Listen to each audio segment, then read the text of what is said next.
O que pensaria Darcy Ribeiro sobre a crise generalizada que o Brasil enfrenta hoje? Sobre a chegada de Jair Bolsonaro ao governo com as suas posturas entreguistas e autoritárias? O antropólogo, lutador das causas indígenas e grande defensor da educação completaria agora 98 anos. Na entrevista central, a socióloga e cineasta Isa Grispun Ferraz, conselheira da fundação que leva o nome de Darcy, fala sobre os ensinamentos deixados por ele para o povo brasileiro. Nossa reportagem mostra como a demarcação de terras indígenas está em risco devido ao marco temporal. Eu sou Pamela Oliveira e começa agora a Central do Brasil. Central do Brasil. O presidente Jair Bolsonaro está agindo para boicotar a Coronavac por ser uma vacina chinesa. Para o ex-presidente Lula, impedir a disponibilidade da vacina é um crime de responsabilidade. A campanha Lula Livre quer aproveitar o aniversário do ex-presidente para reforçar a luta pela anulação dos seus processos no Supremo Tribunal Federal. No embarque imediato, o presidente do Instituto Lula, Paulo Okamoto, fala sobre o assunto. Embarque imediato. Eu queria fazer um lembrete e um convite. Lembrar vocês que dia 27 agora de outubro é aniversário do presidente Lula e convidar para que vocês participem dessa celebração. É muito importante que vocês participem dessa celebração para lembrar de que no Brasil teve um golpe que tirou a Dilma e a possibilidade de a gente eleger o presidente Lula, nosso presidente. Com isso, eles conseguiram implementar esse projeto que está aí, um projeto que acaba com as oportunidades dos mais pobres, um projeto que continua provocando mais desigualdade e, com isso, deixando o povo brasileiro cada vez mais pobre e cada vez mais sem direito. Portanto, a gente comemorar as conquistas que o presidente Lula nos possibilitou é o reconhecimento de que essa política está muito bem compreendida. Está muito bem entendida pelo povo brasileiro e que nós não aceitamos a destruição dos nossos direitos. Nós, com isso, também vamos acumular força para exigir de que o Supremo Tribunal Federal julgue a suspeição do ex-ministro Sérgio Moro, que manipulou e mentiu para poder condenar o presidente Lula e tirar ele do processo eleitoral. Você pode fazer essa comemoração conversando com as pessoas que você conhece sobre o que significou o governo Lula. Você pode comemorar esses 75 anos mandando um vídeo para o Instituto Lula ou tendo mais informações no nosso site lulalivre.org.br. A redução dos investimentos públicos na Seguridade Social afetou intensamente populações marginalizadas e empobrecidas. No Giro de Ações Solidárias de hoje, Afonso Bezerra nos mostra que os movimentos populares enxergam essas pessoas e fazem isso com atenção, cuidado e solidariedade. Vamos conhecer algumas das iniciativas. Trilhos do Brasil. Em São Paulo, o CEMIR, Centro da Mulher Imigrante e Refugiada, vem realizando desde março uma importante ação de solidariedade, chamada Mulheres Imigrantes em Pé pela Vida. O trabalho consiste em doação de cestas básicas, kits de higiene e máscaras. Além disso, o grupo também promove debates sobre o combate à violência contra a mulher e os direitos da população imigrante e refugiada. O CEMIR também faz um alerta sobre a vulnerabilidade que este grupo está passando durante a pandemia. Estas mulheres não têm acesso ao auxílio emergencial e perderam empregos por causa da quarentena. Em Florianópolis, durante a Jornada Nacional contra a Fome, a ação da Via Campesina e do Levante Popular da Juventude promoveu doação de cestas básicas e produtos de higiene na comunidade da Serrinha, na região do maciço do Morro da Cruz. Houve um debate sobre o custo abusivo da energia elétrica, a importância da alimentação saudável e o impacto dos produtos do agronegócio na saúde da população. Pedro Medeiros, militante do Levante Popular, também destaca o papel da juventude nesta mobilização.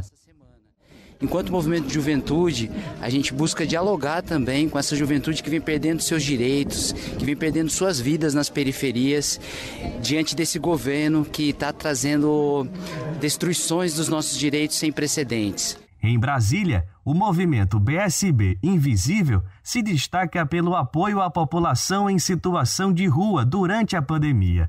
O grupo, além de organizar ações de doação de alimentos e produtos de higiene, também promove projetos de fortalecimento da identidade dessas pessoas e apoia quem foi vítima de ações de despejos.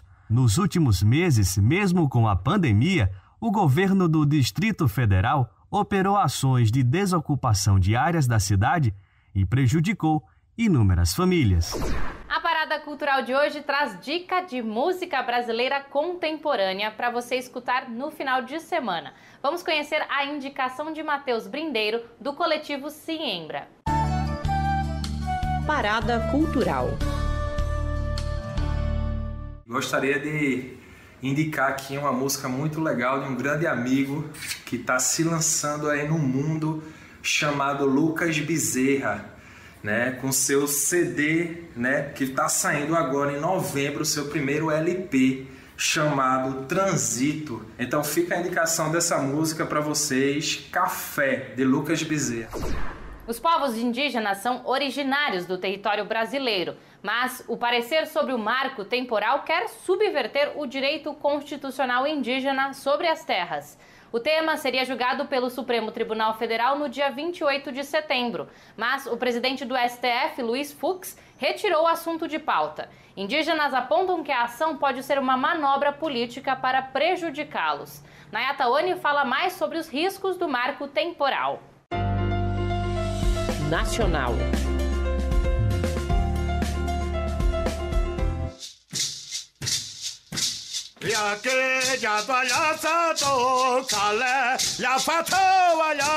O julgamento do marco temporal das terras indígenas se arrasta há anos.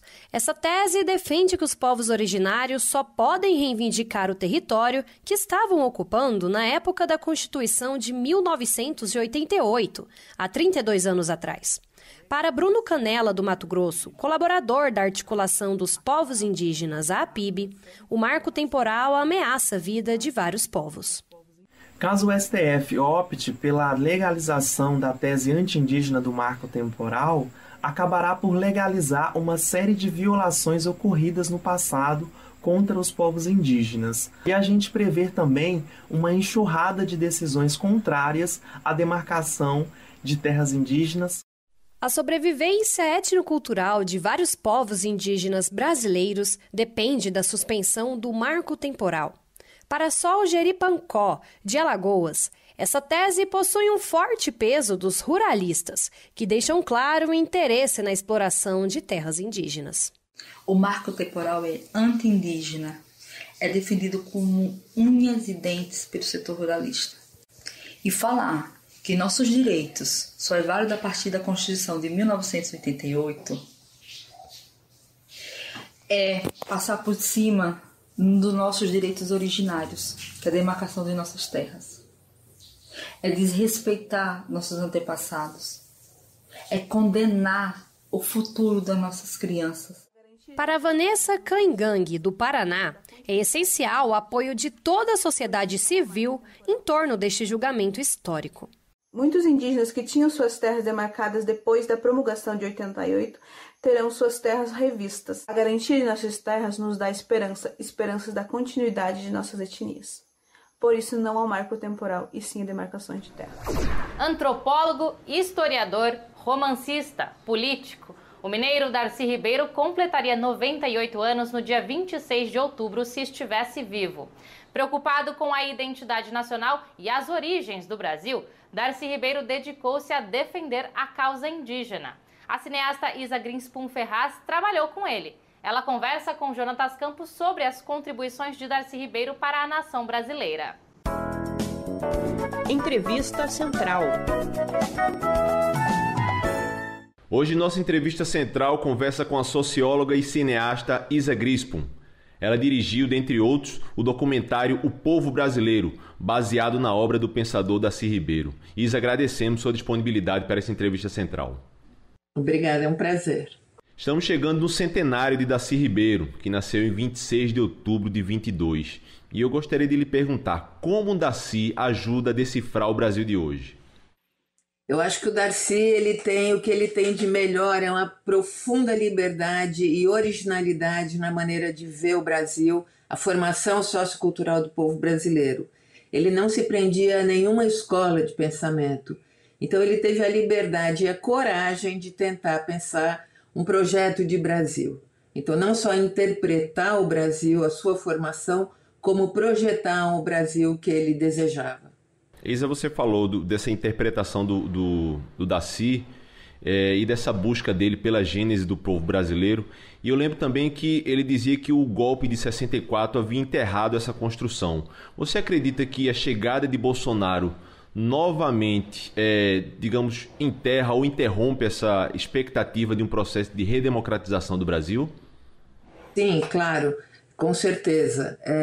Eu acho que é um atraso para todos nós que acreditamos num país melhor, acreditamos na educação, acreditamos na cultura, acreditamos no povo brasileiro como um povo que tem uma mensagem pela sua própria formação diferenciada. E esse sonho parece que novamente volta para trás, né? É mais uma...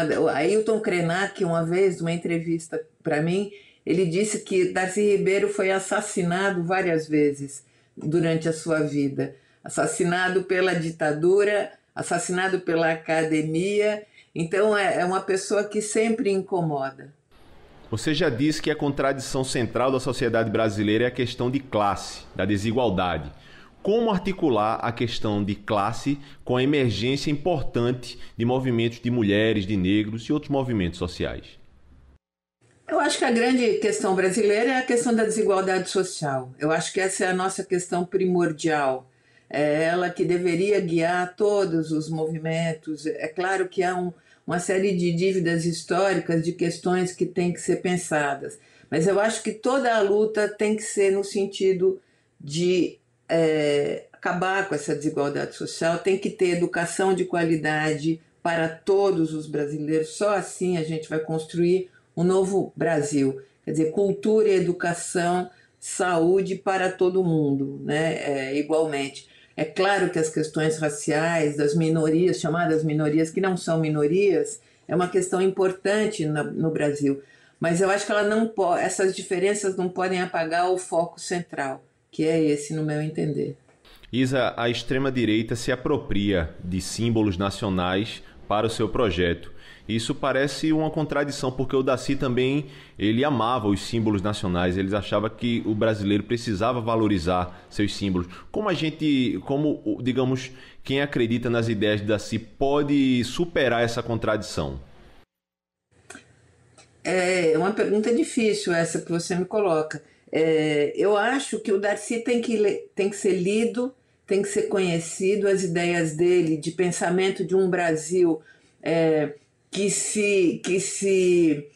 sobreponha as suas dificuldades a partir da sua história, das variáveis que construíram esse país, dessa singularidade da mestiçagem, que é uma questão nossa, três povos diferentes que se juntam num território imenso para criar o que ele chamava de um povo novo. E esse povo novo trazia, então, essa mensagem da novidade possível. Mas o Brasil, primeiro que tudo, tem que se conhecer para poder saber o que quer. Ele não pode ficar submetido a ninguém. Ele tem que ter uma perspectiva livre do mundo, negociando com todas as partes no que for necessário, trazendo de fora o que for bom, mas fazendo a sua própria síntese antropofagicamente, como já é uma prática ancestral brasileira. Eu acho que a gente tem que antropofagizar tudo o que vem de fora, mas tem que inventar uma outra coisa. Eu fico por aqui e agradeço a sua audiência. Para rever algum dos nossos conteúdos, acesse o Instagram, @Programa Central do Brasil. Um ótimo final de semana!